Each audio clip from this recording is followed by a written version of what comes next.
how dumb can you be? But Betty, Don't you dare call me by my name, you scum! I'm hated by my mother-in-law, although she is a mother of my love. When I lost my parents, I swore to love my in-laws.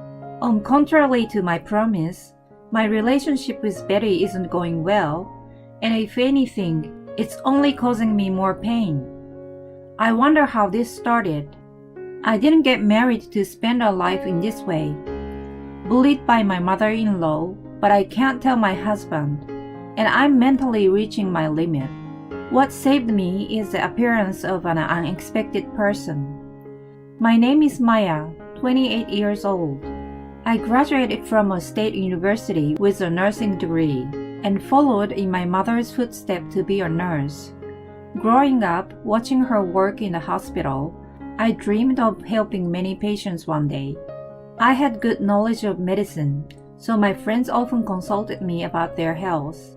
On one occasion, I gave first aid to a passenger who collapsed at the train station and called an ambulance. It was all thanks to my mother's strong sense of justice that I inherited. It was my belief that if someone was in trouble, I didn't hesitate to give assistance. 2 years after I became a nurse, my mother suddenly passed away from a heart attack. In a single-parent household, my mother was more important to me than anything else. I couldn't even repay her for raising me single-handedly. When I found the job, I thought I would give back to her little by little. Just then, she was gone. After my mother died, I hated everything, and I even thought about quitting the job I loved so much. In the end, I didn't quit because of him. It was Cam, my husband. When I just started working, he was a rehab outpatient. He was somewhat easy to talk to, and I could interact with him without feeling self-conscious. He didn't have any major illnesses, which worked in our favor too. He was light-hearted and gentle, yet dependable. Eventually, he asked me for my number, and we started seeing each other on a regular basis. We got married after 2 years of dating. I got a new family after I had been lonely without my own. I was losing hope, but his presence made me want to try again. However, the marriage wasn't all happy. I was bothered by something right after I started my new life. That caused my trouble was my mother-in-law Betty. She was far out from the mother figure I envisioned. Initially, Ken and I were living together in his apartment. About 2 weeks into our honeymoon, Betty paid a surprise visit. She told me, "Maya, I'm not feeling so well these days." I was obliged to listen because I knew she was relying on me as a nurse. "Oh no, what's exactly wrong?" "Not really about my health, but I'm concerned about my living situation. My husband and I are alone, so I worry if anything happens." "Well, when you need help, you can always call me." "But maybe we get worse while calling you. Maybe we die while waiting." If it comes to that, you need to call an ambulance." Then she gave me a bright smile and uttered unexpected words. "So Maya, let's live together." "What?" It was such a sudden request that I didn't know how to reply. She continued talking cheerily, while I was just flabbergasted. "You're a nurse, so I feel safe when something happens." "Wait, I can't decide on such a big thing right away." No, I'm not telling you to move in now. But I'm not getting younger, so it's better sooner than later." "I see. You'll be freed from paying rent, so isn't it better for you too? Please think about it." She left looking satisfied. Since then, I received numerous calls from her asking about the move. I thought about consulting Ken, but he happened to be in the middle of the peak season at work and didn't seem to have time to discuss such an important matter. Just as I was contemplating, he mentioned, My mom told me, but are we supposed to move in with her sometime?" "Really?" She sounded quite happy about it. She said she felt safe having you with her. Wait a minute. She's getting carried away on her own. Oh yeah? We both work, so I think it's not a bad idea. Your housework will be lighter, you know. He had a point. Having a double income was financially beneficial, but the chores became poor. I often had no energy to cook dinner after work, so I prepared TV dinners or had takeaways.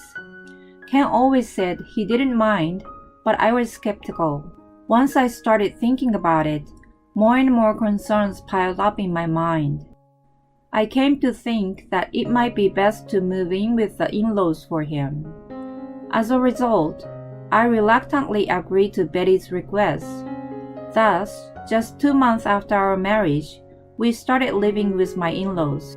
At first, Betty treated me as kindly as she could. Thank you so much for moving in with us. We are grateful to have an excellent daughter-in-law like you. I will take up the chores so you can focus on your work now. That being said, part of me expected that my life was going to be easier.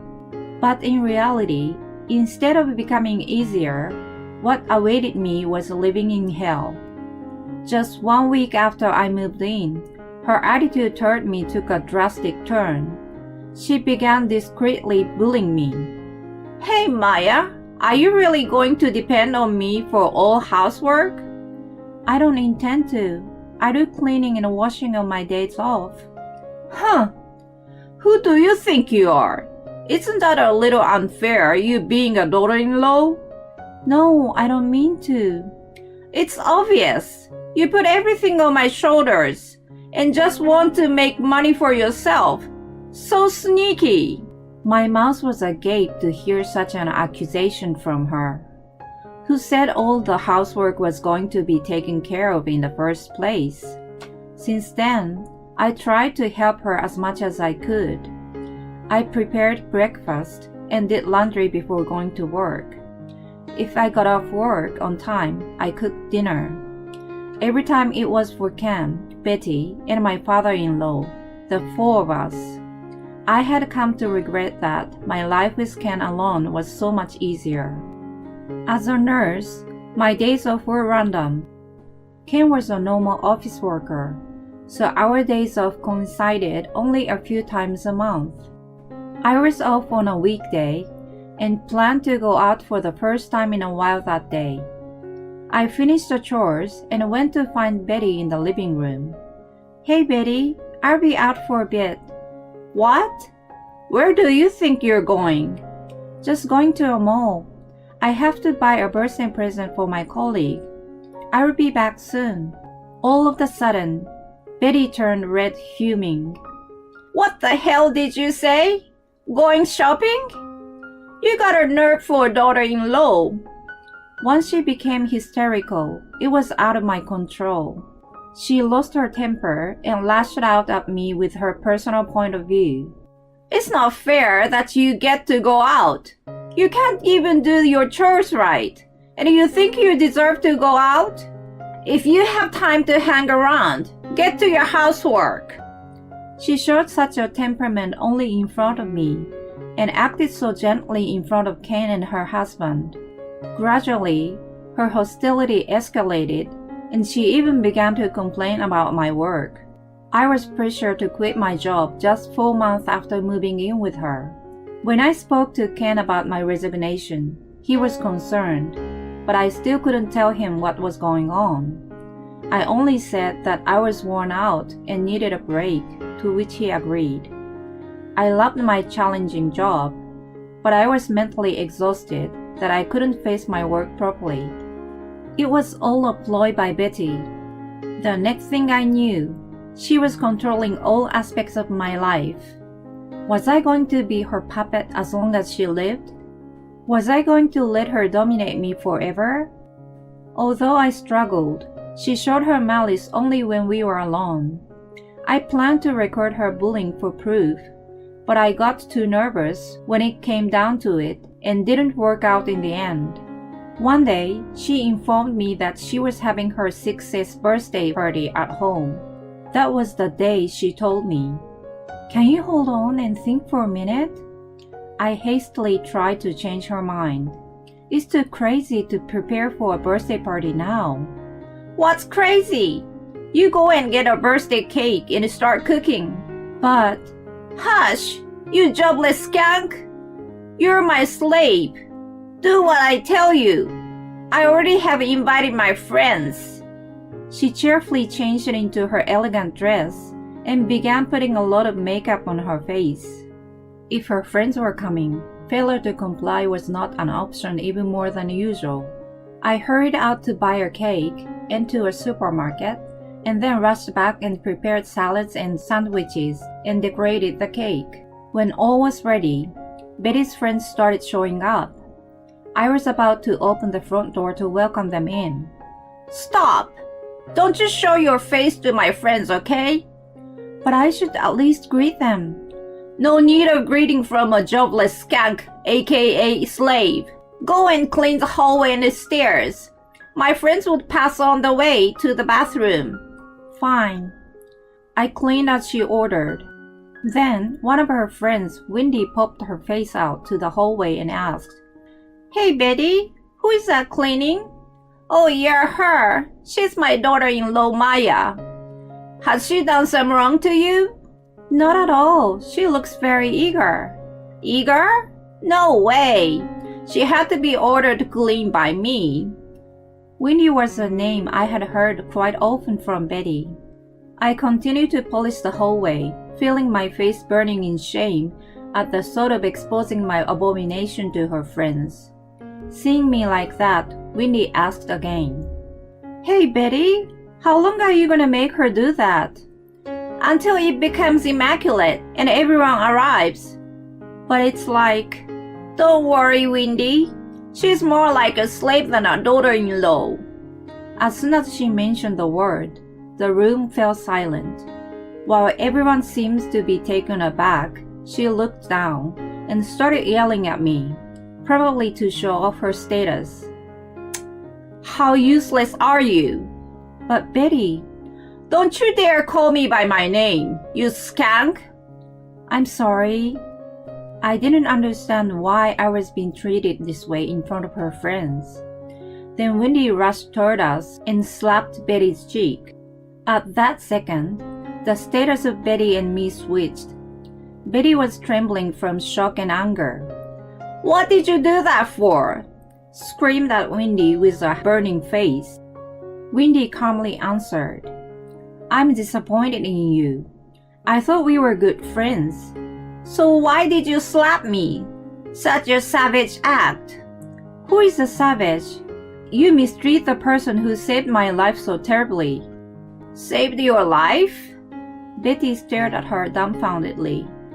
I was totally lost when Wendy smiled at me and said, It's been a long time. You're the nurse, right? Do you remember me? I'm sorry, but have we met before? It's been a few years. You saved me at the train station. Train station? Oh my god, that lady! She was the one I assisted on a platform a while back.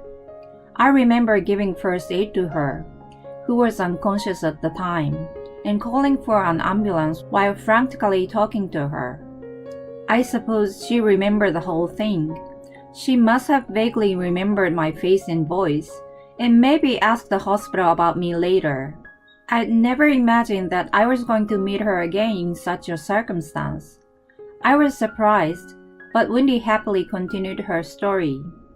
I thank you so much for your help.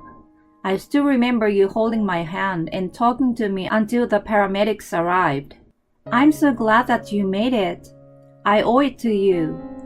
I've been hoping to thank you in person, but never imagined you're in such a terrible condition. Her words prompted the other friends to coldly stare at Betty. When Betty noticed, her face immediately turned white. Desperately trying to regain her position, she raised her voice. No. Don't take it wrong. Slave, but she initiated it on her will, and I've never told her to be one. Believe me. No matter how hard she tried to justify herself, No one believed her any longer. Windy lashed out at her. "You're the worst kind to treat this honorable woman in such a terrible way. She's the wife of your precious son, isn't she? Yet you call her a slave? You have no compassion."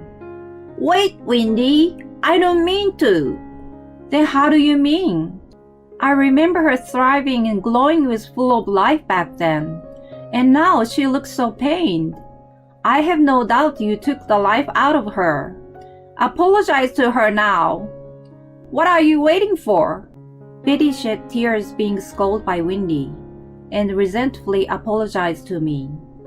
The birthday party was a mess afterward.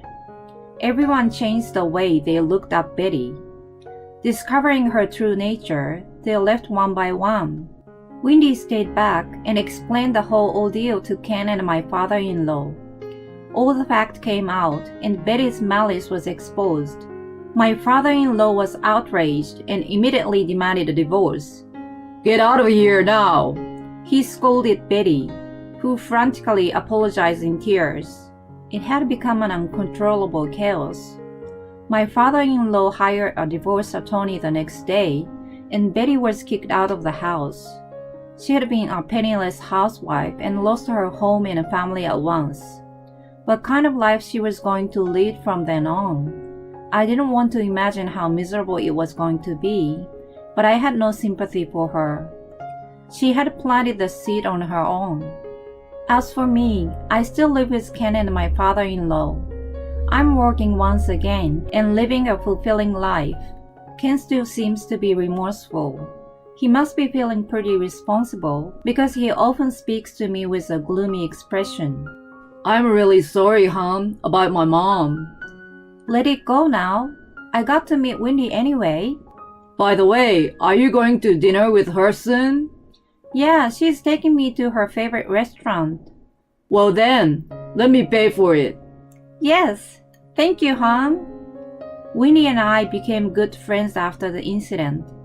I never thought that what I naturally did to help back then would turn around and come back to me in such a good way.